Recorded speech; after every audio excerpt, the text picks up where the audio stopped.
sa itim dahil sa regulator. Ito kahit magkabalik na itong dalawang to, lalagay nyo sa pinaka galing sa stator yan, dalawang puti na yan light gold na yan, kahit magkabalik na itong dalawa okay lang. Tapos positive sa pula. Yung itim na itong regulator natin, lalagay nyo sa accessories. Test light kayo syempre para hindi kayo magkamali. Okay, fire. Okay, start mo. Hindi, pindutin mo yan.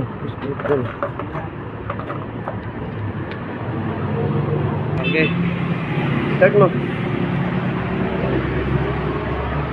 Okay.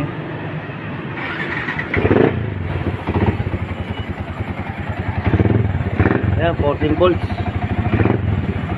Wala na ba?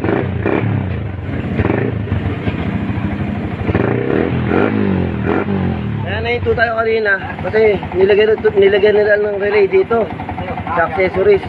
Kinat nila. Bali, binalik ulit sa standard to. Ayan.